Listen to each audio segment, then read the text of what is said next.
We are Steve and Jill. Together, we've been buying and reselling land since the 90s. Our data-centric approach leaves our buyers asking, how can you sell it so cheap? Here on the Land Academy Show, We answer that and more. I'm Stephen Jack Butala. And I'm Jill DeWit, and this is the Land Academy Show. This is episode number 2137. Today, Jill and I are talking about what makes a great county for land mailers and what doesn't. The famous question, where should I send mail? I know. I heard somebody talking about it, and so I know that that's the one. I overheard people. I was in the back of a REI meetup group, and I heard some people talking about it, and so that's it, right? Jill's satire is hilarious. Thank you. It's all data driven. Yep. And we have the tools all set up for you to decide what's best for you. Thank you. All week this week, Jill and I, it's Land Research Week, and with a little side dish of emotions and feelings. Yes. Not very much by me. You know what I mean? Did I push your button back there a second? No. Okay. Oh, your satire. Look, Okay. Hey, I'm with you. Because right? if you felt that, it's because I was trying.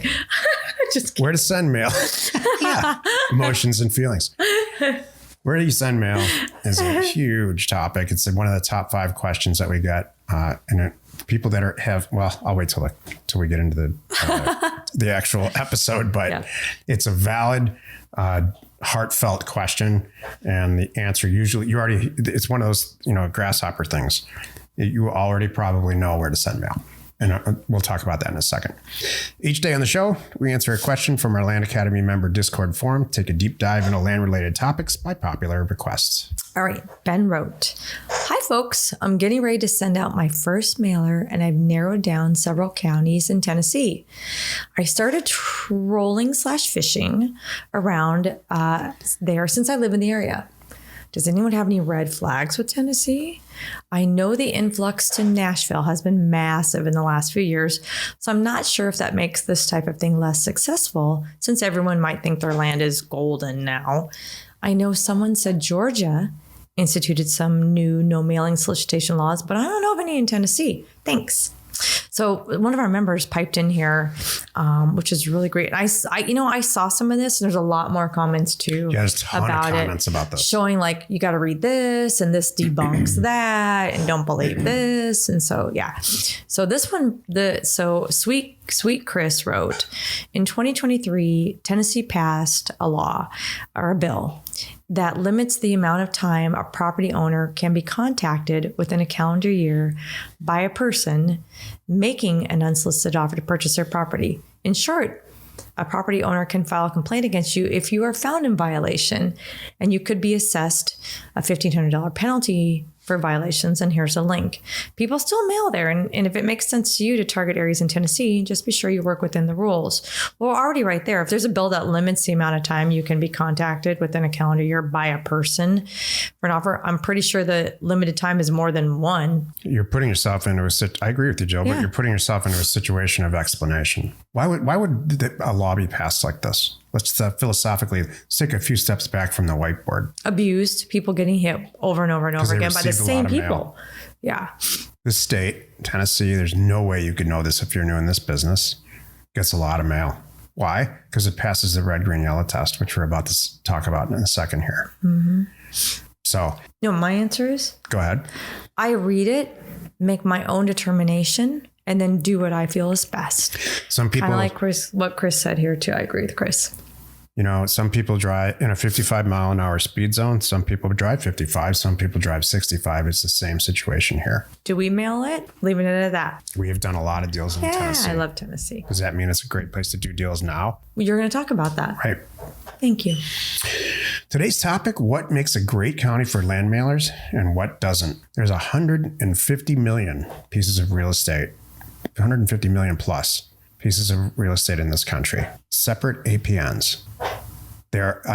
Since we started Land Academy back in the day, I'll start from the beginning and be very brief about this. I could send out 500 letters and buy 4 properties. No one ever was sending any mail. There's just a ton of property all over the country that was the perceived value of it was so low that a real estate agent wouldn't even list it. It's not worth their time. And there was no real way for a regular person, a regular buyer or a seller to find the property, because this is way before Google Earth and all of that. So we bought a lot of real estate and sold a lot. Jill and I to date have done more than 16,000 transactions because of this. That's not the case anymore. And it's largely because the tools that are available, like Google Earth and Parcel Fact and all the tools out there to find property and assess it and decide whether or not it's undervalued or overvalued or any of that, are so prevalent and so usable and inexpensive that it's made our lives really easy. The consequence of that is that there's a lot of places where they've received, property owners have received a ton of mail. Tennessee is one of those places. You have to decide, after you look at the data, and the way that we do that is to find zip codes that meet our financial criteria. Jill calls it phishing. We used to call it trolling. We don't, for obvious reasons, anymore. Look at it. Do you think it's a good place to send mail? Assess it. And test it using some version of the red, green, yellow test, which we talk about in chapter 2 and 3 in great detail in Land Academy. And then after that, and this is the key, I think, this is a special sauce, and it was mentioned in the question here by Ben, it's in his backyard. So if you clear your mind and think about where you think there might be sellers and what their real estate looks like to you, it will pop right into your head. Does Anchorage, Alaska pop into your head? No. I've never been Anchorage. Most of you haven't. Could be a good way to send. And if we did send mail to Anchorage, we would do deals, just only because we've done so many deals and we just have a lot of experience. But where you live, there's some places that, what's going on out there with all that property? I remember my aunt buying some property out there and she did really well. Let's take a look at that. That's the kind of stuff in this day and age that you need to really think about, and then run the red, green, yellow test and all the things that we do. There are a lot of people that have taken the Land Academy model. Most or almost all of them were former Land Academy members and then gone out and created their own Land Academy, and they teach it, and they don't teach it right. They say that they're doing, they're implementing data-driven decisions and things like that, but they're not. And the result of that is just a ton of mail has been sent out. So one of the things you need to do is take a look at however you do this. And Ben started down that path here, asking questions about Tennessee. Find out how much mail has been sent there. Tennessee and North Carolina, those two places specifically, have been, just because they pass the red, green, yellow test so well, have received a lot of mail. Does it mean you can't do deals there? No. But it's kind of numb to these. A lot of owners, in Southern California, if you try to send a mailer out to buy a house, they have received and receive, owners do, so much mail. They've been desensitized to responding to it. So look in your backyard. You know what I like doing too? The whole thing I think of is, this is for me been one of the best things that you have brought to this community of investors, is you have always said, look, I'm not going to tell you where to send mail. I'm going to tell you what triggers I look for. I'm going to tell you what made us successful. I'm going to help you go out and pick your own county. And these are the things that we do. So I still come back to that. And I did a thing recently in February with the Land Academy ladies group, where I slowed it all down. I took your fishing exercise and really let's talk about this here. And it really started with the equity planner. How much money do you want to make a year? How much money does that mean each month? And how many deals do you want to do? Great. Now that we have the answer to that, we can say we need to go and fish for deals that will make me fill in the blank, this much money per deal. Done.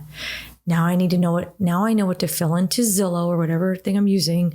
I need to look for properties that are selling in this range, because I know how to buy them in this thing. I'm going to buy them for this to sell them for that. And then you just start rolling around the country.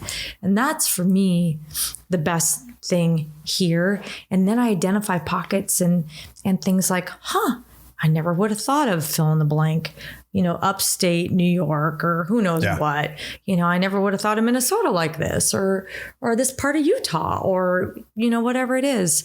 And then you learn based on you, and you have us to ask the questions, by the way.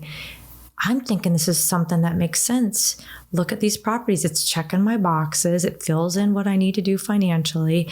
And then, like you said, from that point, that's what I tell you. You should come up for air and have 5 or 10 counties. Then you come up for air and you go, all right, now I need to plug them in the red, yellow, green test and really see what's going on.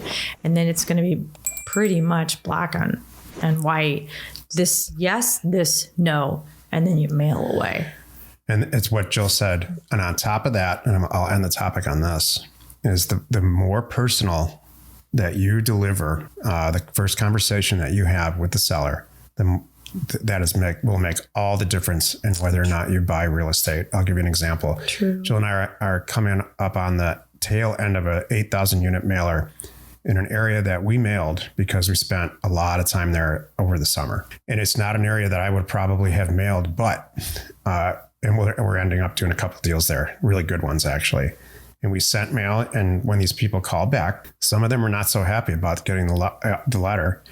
Jill is able to have a very, very detailed, intelligent, neighbor-like discussion with them. I listen to her do this all the time. And where it's 3, maybe 30 seconds of what the hell is this onto, are you going to the fair this week? That kind of stuff.